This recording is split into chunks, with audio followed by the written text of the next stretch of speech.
नमस्कार विद्यार्थियों। राजनीति विज्ञान के मूल आधार के अंतर्गत आज हम अंतर अनुशासनात्मक उपागम के बारे में अध्ययन करेंगे। अंतर अनुशासनात्मक उपागम क्या है? अंतर अनुशासनात्मक उपागम के बारे में हम कह सकते हैं कि जो सामाजिक विज्ञान है उन विज्ञानों का अध्ययन अन्य सामाजिक विज्ञानों के साथ करना अंतर अनुशासनात्मक उपागम के अंतर्गत आ सकता है। जैसे एक विद्वान है एल्बर्ट ग्रेशिया, वो ये कहते हैं कि राजनीति विज्ञान अन्य सामाजिक विज्ञानों की भांति एक झगड़ालू परिवार का सदस्य है, जिसके अंतर्गत मनोविज्ञान, नीति शास्त्र, इतिहास, अर्थशास्त्र, समाजशास्त्र ये सभी उस झगड़ालू परिवार के सदस्य हैं और अपनी स्थिति को कायम रखना चाहते हैं। और अपनी स्थिति कायम रखने के लिए इनका अपना कोई निजी कक्ष नहीं है और ये सभी सदस्य एक दूसरे की पोशाकों को पहनने के आदी हैं। कहने का तात्पर्य ये कि सामाजिक विज्ञानों के साथ या सामाजिक विज्ञान स्वयं अपना कोई स्वतंत्र अस्तित्व रखता हो और दूसरे अन्य उनका जो व्यक्तित्व है वो उससे प्रभावित नहीं हो, ये बिल्कुल भी संभव नहीं है। जैसे राजनीति विज्ञान के अंतर्गत हम सिर्फ राज्य का अध्ययन करें और उसके अलावा समाज का, अर्थ का, नीति का ये हमारा अध्ययन बिल्कुल भी नहीं हो तो ये संभव नहीं लगता है। और पहले के ज़माने में यदि हम देखें तो पहले के बीच चाहे हम सिद्धांत या विचारक उठा के यदि हम देखें तो पहले के विचारकों के अंतर्गत भी जैसे प्लेटो है, प्लेटो ने भी दार्शनिक शासक सिद्धांत का प्रतिपादन किया। हेगल के भी जो सिद्धांत है वो नीति शास्त्र से संबंधित है। अरस्तु भी ये कहता है कि संपत्ति का असमान वितरण क्रांति का महत्वपूर्ण कारण होता है। यानी ये सभी जो प्राचीन समय के विद्वान हैं, भारतीय राजनीतिक चिंतन के अंतर्गत तो राजा के लिए राजधर्म को घोषित किया जाता था, यानी कि राजा को नैतिक सिद्धांतों, धार्मिक सिद्धांतों के अनुसार किस प्रकार चला जाता है ये बताया जाता था। कहने का तात्पर्य ये कि राजनीति विज्ञान का अध्ययन सिर्फ राजनीतिक सिद्धांतों के आधार पर ही किया जाए ये संभव नहीं है। जब हम एक सामाजिक विज्ञान का अध्ययन दूसरे सामाजिक विज्ञानों के साथ करते हैं और करते आए हैं तो ये अंतर अनुशासनात्मक उपागम कहा जा सकता है। पहले तो राजनीति विज्ञान का अध्ययन सभी इनके साथ होता ही था, लेकिन स्वतंत्र रूप से इसका अस्तित्व 1890 के अंतर्गत स्वतंत्र रूप से राजनीति विज्ञान का अध्ययन प्रारंभ हुआ। लेकिन ये देखा गया कि स्वतंत्र रूप से सिर्फ राज्य का अध्ययन किया जाए ये संभव नहीं है और इसीलिए फिर राजनीति विज्ञान का अध्ययन अन्य सामाजिक विज्ञानों के साथ जब होने लगा या सामाजिक विज्ञानों का अध्ययन भी अन्य सामाजिक विज्ञानों के साथ होने लगा तो उसे अंतर अनुशासनात्मक उपागम का नाम दिया गया। यानी कि राजनीति शास्त्र का संबंध समाजशास्त्र से भी है, इतिहास से भी है, नीति शास्त्र से भी है, मनोविज्ञान से भी है। इन सब से इनका संबंध है और उनका इस बात को हम नकार नहीं सकते हैं कि कोई सामाजिक विज्ञान सिर्फ अकेला अपना कार्य कर सकता है। जैसे गार्डनर ये कहते हैं कि राजनीति विज्ञान का अध्ययन या सामाजिक विज्ञान का अध्ययन अन्य सामाजिक विज्ञानों का ज्ञान प्राप्त किए हुए अध्ययन करना वैसा ही है जैसे गणित का ज्ञान प्राप्त किए हुए हम जीव विज्ञान या वनस्पति विज्ञान या भौतिक विज्ञान का हम ज्ञान प्राप्त करने की कोशिश करें, ये वैसा ही है। इसी प्रकार जैसे एक और विद्वान है राउसेट, वो ये कहते हैं कि सामाजिक विज्ञानों का जानकारी प्राप्त करने के लिए, समस्याओं की जानकारी प्राप्त करने के लिए, समस्याओं के समाधान के लिए सामाजिक विज्ञान का अन्य सामाजिक विज्ञानों के साथ जैसे मनोविज्ञान है, नीति शास्त्र है, अर्थशास्त्र है, समाजशास्त्र है, इनके साथ अध्ययन करना आवश्यक है। अकेले किसी भी सामाजिक विज्ञान का अध्ययन नहीं किया जा सकता है। इसी कड़ी में आज हम राजनीति शास्त्र और समाजशास्त्र इन दोनों का आपस में क्या संबंध है और इन दोनों के बीच क्या समानताएं हैं और क्या असमानताएं हैं इसके बारे में आज हम अध्ययन करेंगे। जैसे पहला ये है, जैसे कैटलिन के शब्दों में हम कह सकते हैं, राजनीति और समाजशास्त्र अखंड है और एक ही तस्वीर के पहलू हैं। यानी कि राजनीति से समाजशास्त्र को अलग किया जाए या समाजशास्त्र से राजनीति को अलग किया जाए, कैटलिन के अनुसार ये संभव नहीं है। राजनीति शास्त्र और समाजशास्त्र का अध्ययन करने के लिए इन दोनों की आपस में एक दूसरे को क्या देन है, इसका हम अध्ययन करेंगे। इसके साथ ही साथ इन दोनों के बीच क्या अंतर है, इसका भी हम अध्ययन करेंगे। पहले हम समाजशास्त्र की राजनीति विज्ञान को क्या देन है। समाजशास्त्र किसे कहा जाता है? समाजशास्त्र जो कि समाज से संबंधित अध्ययन है। समाज से संबंधित अध्ययन के अंतर्गत जैसे समाज के व्यक्ति है, उनका रहन सहन है, धर्म है, रीति रिवाज है, समाज कैसे अस्तित्व में आया, कैसे उसका विकास हुआ, इन सब का अध्ययन समाजशास्त्र के अंतर्गत होता है। तो समाजशास्त्र की राजनीति विज्ञान को क्या देन है, तो इसके अंतर्गत हम कह सकते हैं राज्य की मूलभूत अवधारणाओं और सामाजिक आधारशिला का ज्ञान प्राप्त करना, ये राजनीति विज्ञान को समाजशास्त्र के द्वारा ही प्राप्त हो सकता है। क्योंकि समाजशास्त्र के अंतर्गत जो समाज की मूल संरचना है, मूल आधारशिला है, कब अस्तित्व में आई और कब समाज बना, कब समाज के लोगों ने इकट्ठा रहना शुरू किया, कब उनमें कानून का विकास हुआ, इस तरह का जो अवधारणाएं हैं या ज्ञान है, वो राजनीति विज्ञान समाजशास्त्र से ही प्राप्त कर सकता है। दूसरा, इसके अंतर्गत राज्य की जो प्रारंभिक स्थिति है, राज्य की प्रारंभिक स्थिति का ज्ञान प्राप्त करने के लिए आवश्यक है कि उस समय की समाज की स्थिति क्या थी, उस समय का समाज किस प्रकार का था, मानव किस प्रकार था, किस प्रकार के रीति रिवाज थे, रहन सहन थे।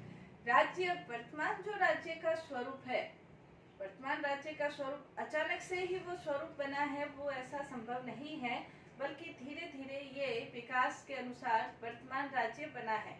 तो उस समय की स्थिति क्या थी, उस समय का समाज कैसा था और उस समय कैसे राज्य में अस्तित्व में आया, तो राज्य की जो प्रारंभिक स्थिति है उसका ज्ञान हमें समाजशास्त्र के द्वारा ही प्राप्त हो सकता है।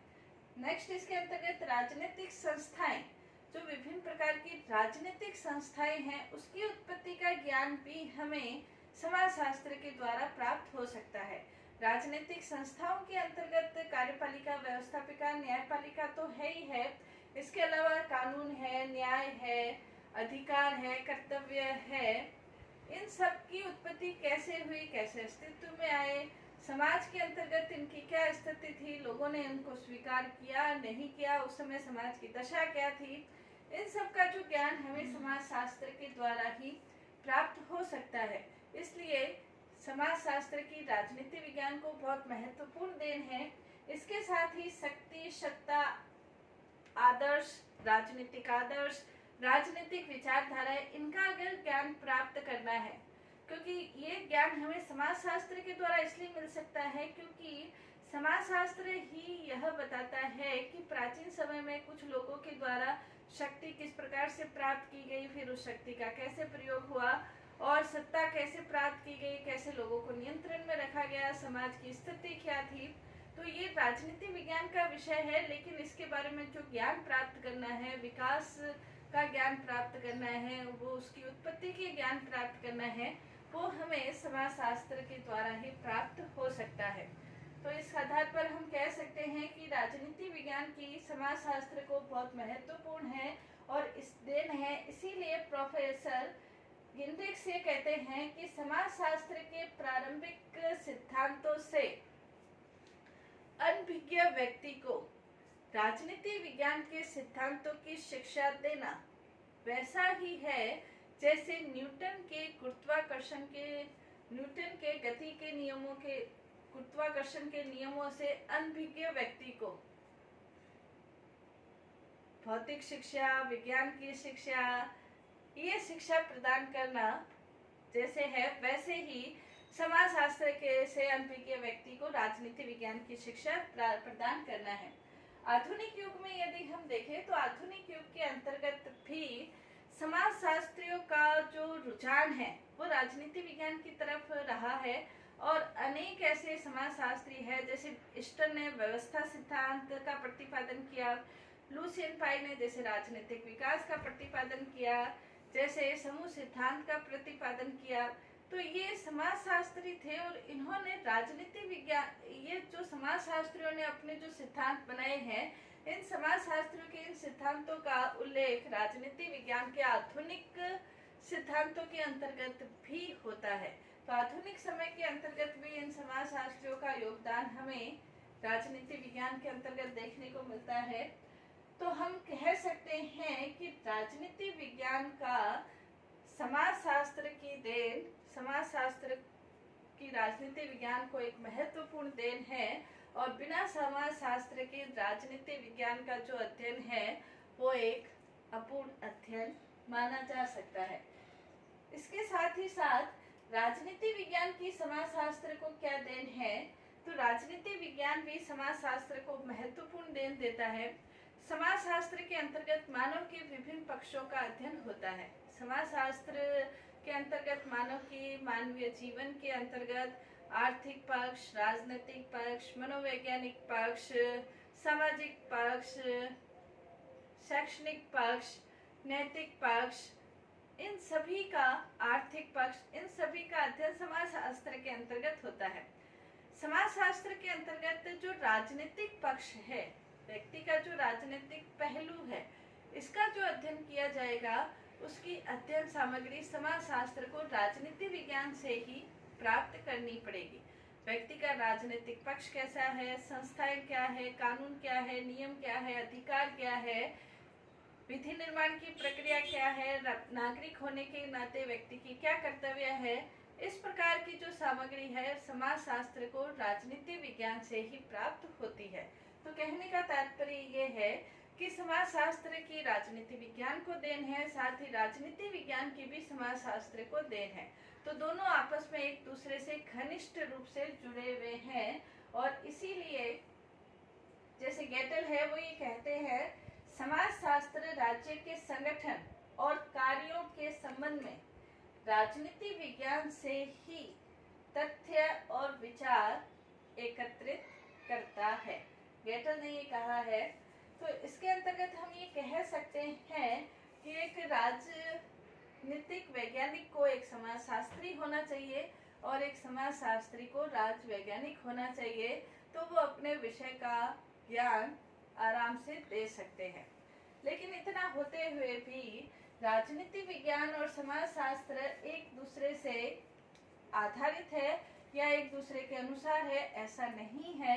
राजनीति विज्ञान और समाजशास्त्र के बीच अंतर भी है।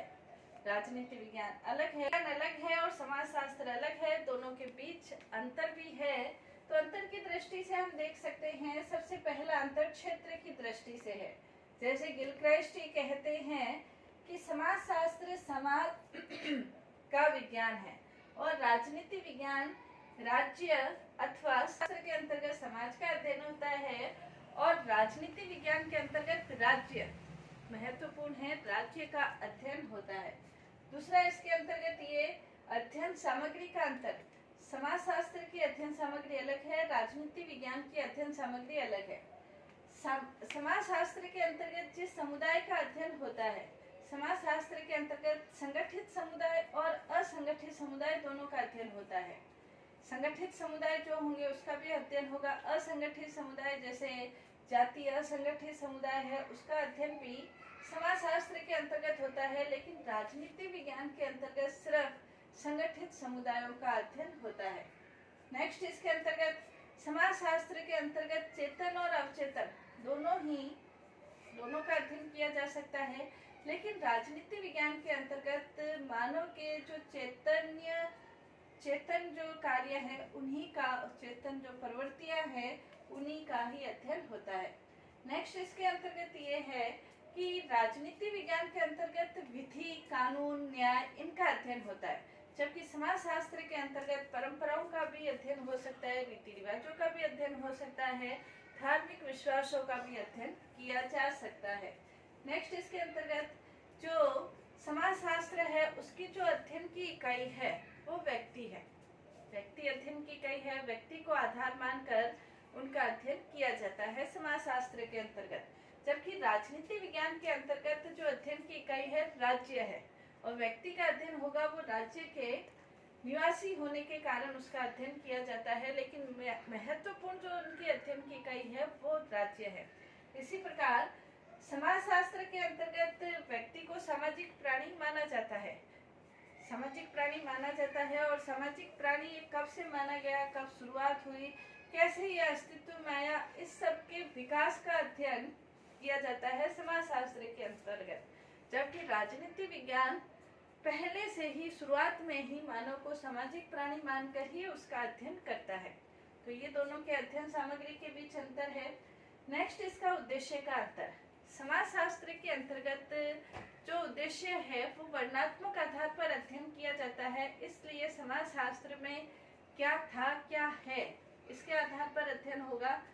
लेकिन राजनीति विज्ञान के अंतर्गत क्या था है इसका तो अध्ययन होता ही होता है, साथ ही साथ क्या होना चाहिए, राज्य को कैसा होना चाहिए, व्यक्तियों को कैसा होना चाहिए, समाज को किस दिशा में आगे बढ़ना चाहिए, यानी कि आदर्शात्मक अध्ययन भी राजनीति विज्ञान के अंतर्गत होता है, जबकि समाजशास्त्र के अंतर्गत ऐसा अध्ययन नहीं हो सकता। नेक्स्ट, ऐतिहासिकता की दृष्टि से यदि देखा जाए तो कुछ विद्वान ये मानते हैं कि समाज का अस्तित्व तो शुरुआत में ही हो गया था, इसलिए समाजशास्त्र राजनीति विज्ञान से अधिक प्राचीन है और राजनीति विज्ञान एक आधुनिक विधा कही जा सकती है। आधुनिक विधा का मतलब समाजशास्त्र के बाद ये अस्तित्व में आया, समाजशास्त्र पहले से ही अस्तित्व में था। तो प्राचीनता की दृष्टि से देखें तो समाजशास्त्र अधिक पुराना है, राजनीति विज्ञान समाजशास्त्र के बाद अस्तित्व में आया। तो इन दोनों के बीच ये अंतर है, लेकिन अंतर है फिर भी राजनीति विज्ञान का अध्ययन समाजशास्त्र के बिना अध्ययन अधूरा है और समाजशास्त्र का अध्ययन राजनीति विज्ञान के बिना अधूरा है। किसी भी समाज की अध्ययन के लिए समाज की इकाई, समाज के व्यवस्था, सिद्धांत, समाज को जो नियंत्रित करता है उस सब के बारे में भी अध्ययन करना आवश्यक है। तो आज हमने राजनीति विज्ञान और समाजशास्त्र के बीच क्या संबंध है उसका अध्ययन पढ़ा। कल जब नेक्स्ट हमारी क्लास होगी तब हम इतिहास और राजनीति विज्ञान के बीच क्या संबंध है अध्ययन करेंगे। धन्यवाद।